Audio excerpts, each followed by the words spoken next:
रम्पलस्टिल्टस्किन। एक बार एक गहरे अंधेरे जंगल के किनारे पर एक छोटा राज्य था। उस जंगल में रहने वाले दुष्ट शैतान के बारे में कहानियां सुनाई जाती थीं। फिर भी उस राज्य में लोग खुश थे, जिस पर एक बुद्धिमान और जवान राजा राज्य करता था।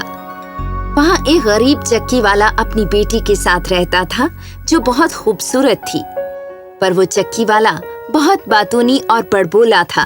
उसकी आदत थी वो दूसरों को हर बात बढ़ा चढ़ा कर बताता। उसने बहुत से लोगों को बहुत बार बेवकूफ बनाया था और उन्होंने राजा से इस बारे में उसकी शिकायत की। राजा ने उसे सबक सिखाने की सोची और उसे मिलने के लिए बुलवाया। मेरे प्रिय महाराज, धन्यवाद मुझे आपसे मिलने का सम्मान देकर। क्योंकि आप मेरे बारे में कुछ नहीं जानते, मैं आपको अपनी बेटी और अपने बारे में बताना चाहूंगा। हाँ, क्यों नहीं, बताओ मुझे। मेरी एक बेटी है जो इस संसार की सबसे सुंदर लड़की है, और उससे भी बड़ी बात है कि वो भूसे से सोना काट सकती है। ये तो एक कला है जो मुझे अवश्य पसंद आएगी। यदि तुम्हारी बेटी इतनी निपुण है तो उसे मेरे महल में ले आओ ताकि मैं उसकी परीक्षा ले सकूं। हाँ महाराज, अवश्य महाराज, जो आज्ञा। चक्की वाला घर गया और अपनी बेटी से पूरा हाल कह सुनाया। मैंने कितनी बार आपसे कहा है, किसी से झूठ मत बोलो। अब आप अपने ही जाल में फंस गए हैं। पिता निरुत्तर हो गया और अपने आप पर शर्मिंदा था। दोनों महल के लिए निकल पड़े, आने वाली विपदा का सामना करने के लिए।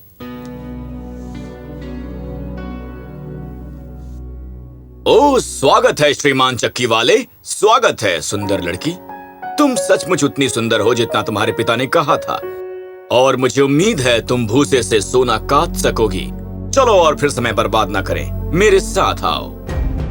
राजा स्वयं उसे एक कमरे में लेकर गया जो भूसे से भरा था और उसे चरखा और तकली दी। अब काम पर लग जाओ और कल तड़के सुबह तुमने अगर ये काटा नहीं और भूसा सोना नहीं बना तो तुम और तुम्हारे पिता को मरना होगा। पहरा दो, ध्यान रहे कि वो यहाँ से भागने न पाए। बेचारी चक्की वाले की बेटी जान नहीं पा रही थी कि क्या करे। उसका तनाव इतना बढ़ गया कि वो रोने लगी। अचानक एक तेज रोशनी की किरण चमकी और एक डरावना सा बौना आदमी वहाँ प्रकट हुआ। गुड इवनिंग चक्की वाले की बेटी, तुम रो क्यों रही हो? ओह, मुझे इस भूसे से सोना काटना है और मुझे समझ नहीं आ रहा है मैं कैसे करूं। तुम मुझे क्या दोगी अगर मैं ये तुम्हारे लिए काट दूं? मैं तुम्हें ये हार दे दूंगी। उस बौने ने वो हार ले लिया, खुद को चरखे के सामने बिठाया और वर्र वर्र वर्र 3 बार चरखा घुमाया और फिरकी भर गई। फिर उसने भूसे की एक और पुनी ली और वर्र वर्र वर्र 3 बार चरखा घुमाया और फिरकी भर गई। तो वो सुबह तक यही करता रहा।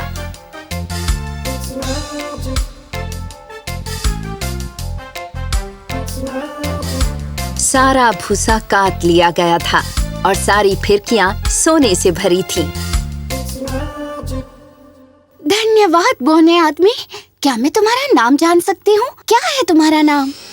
वो बौना हंसा और तुरंत ही वहां से गायब हो गया। सुबह होते ही राजा वहां आया और सोने को देखकर हैरान रह गया। ये मैं क्या देख रहा हूँ? मैं सोच रहा था तुम्हारा बड़बोला पिता मुझसे झूठ बोल रहा है। अब तुम जाओ और थोड़ा आराम कर लो, मैं तुमसे शाम को मिलूंगा।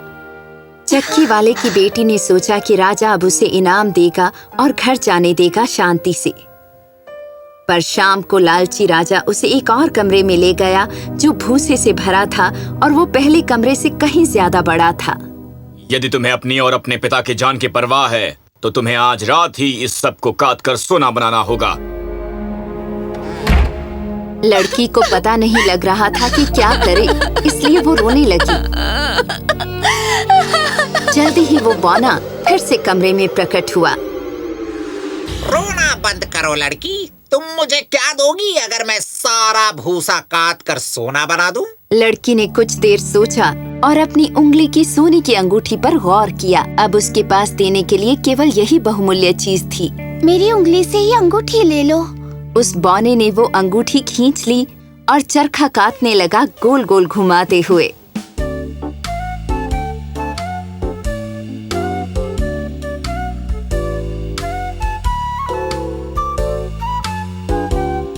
अगली सुबह तक सारा भूसा काट लिया गया था, चमचमाते सोने में। बहुत बहुत धन्यवाद बौने आदमी। क्या मैं जान सकती हूँ तुम कौन हो प्लीज? वो नन्हा आदमी हंसा और गायब हो गया। राजा अंदर आया और नजारा देखकर बहुत ज्यादा खुश हो गया। क्या बात है, तुम हमारे राज्य के लिए वरदान हो। तुम्हारे हुनर की तारीफ करने के लिए मेरे पास शब्द नहीं। प्लीज जाओ और थोड़ा आराम करो। मैं तुमसे शाम को मिलूंगा। सूर्य अस्त होने पर राजा उस लड़की के पास आया और उसे फिर ले गया एक और भी बड़े कमरे में जो भूसे से भरा था। ये भी तुम्हें एक ही रात में काटना होगा। अगर तुम इसमें सफल होती हो तो तुम्हें मेरी पत्नी बनना होगा। मुझे तुमसे बेहतर इस संसार में कोई नहीं मिलेगा। जैसे ही वो लड़की अकेली रह गई, वो बौना तीसरी बार प्रकट हुआ।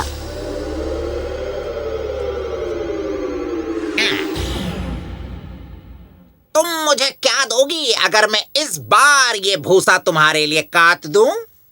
मेरे पास देने के लिए कुछ भी नहीं बचा है। ठीक है, रो मत। फिर तुम्हें मुझसे वादा करना होगा कि तुम मुझे अपना पहला बच्चा दोगी अपने रानी बन जाने के बाद। उसके पास कोई और विकल्प नहीं था सिवाय हाँ कहने के। मुझसे वादा करो कि तुम अपना वचन नहीं भूलोगी। हाँ, मैं वादा करती हूँ।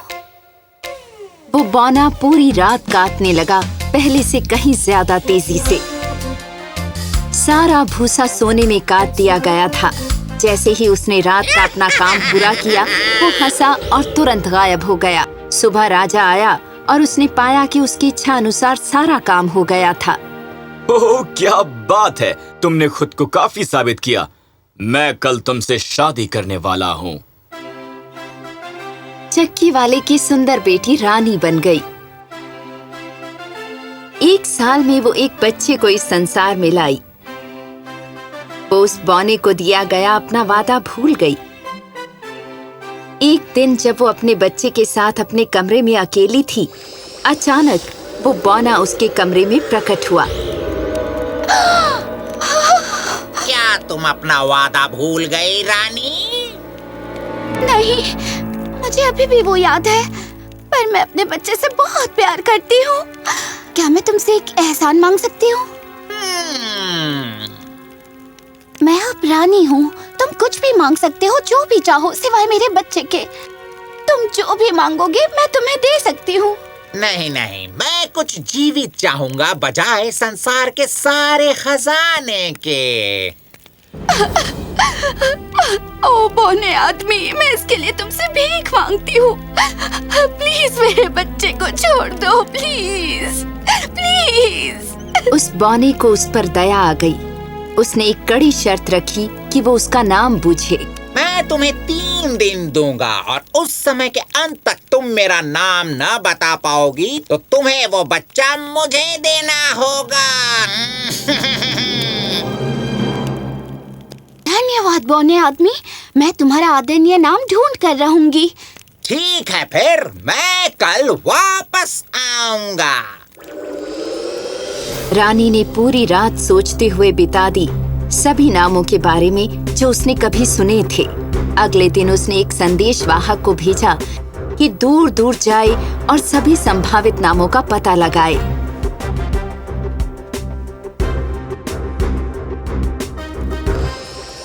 वो बौना वापस आया।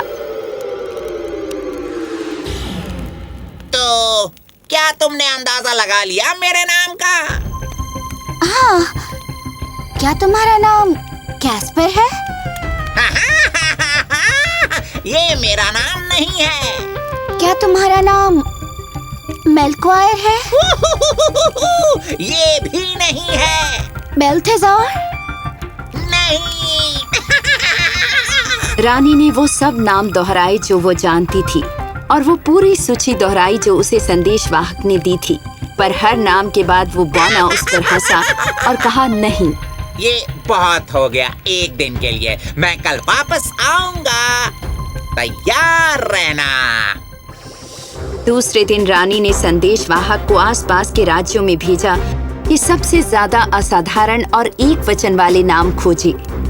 वो बौना शाम को वापस आया। रानी अपनी सूची लेकर तैयार थी। शायद तुम रिलिस रिब्स हो? नहीं, वो मेरा नाम नहीं। Ship shocks? ये भी नहीं है। Spindle shanks? नहीं। रानी ने वो पूरी सूची दोहराई, पर हर नाम के बाद नन्हे आदमी ने कहा नहीं। कल अंतिम दिन है मेरी रानी, और मुझे नहीं लगता तुम अपने बच्चे को बचा सकती हो। रानी चिंतित हो गई, पर तीसरे दिन उसने उस संदेशवाहक से कुछ अजीब सी बात सुनी। मैं एक भी नया नाम नहीं ढूंढ पाया हूँ महारानी जी, पर जब मैं जंगल से गुजर रहा था मैंने ऊंचे पर्वत पर एक छोटा सा घर देखा और उस घर के बाहर आग जल रही थी और आग के गिर्द में नाच रहा था एक मजाकिया बौना, और वो एक टांग पर उछल रहा था और वो गाना गा रहा था। आज मैं भूनूंगा, कल मैं पकाऊंगा, परसों आएगा रानी का बेटा, और मैं खुश हूँ कि किसी को पता नहीं चला कि मेरा नाम है रम्पल्स्टिल्टस्किन। बस यही। तुम नहीं जानते मुझे कितनी राहत मिली है। रानी ने तुरंत अपना हार खींचा और उस संदेशवाहक को इनाम के रूप में दिया। कुछ देर बाद वो बौना फिर आया। अब रानी बताओ मेरा नाम क्या है? क्या तुम हो जैक? नहीं। क्या तुम्हारा नाम हैरी है? नहीं। तो शायद तुम्हारा नाम होगा रम्पल्स्टिल्टस्किन। उस शैतान ने तुम्हें ये बताया। उस शैतान ने तुम्हें ये बताया। अपने गुस्से में उसने अपने दाएं पांव को इतनी जोर से पटका कि वो जमीन में चला गया, उसके घुटने के ऊपर तक। फिर उसने अपना बायां पांव अपने दोनों हाथों से पकड़ा, इतने गुस्से में कि उसने इसके 2 और 3 टुकड़े कर दिए। और ये अंत था रम्पल्स्टिल्टस्किन का। और रानी इसके बाद हमेशा अपने बच्चे और राजा के साथ राजी खुशी रहने लगी।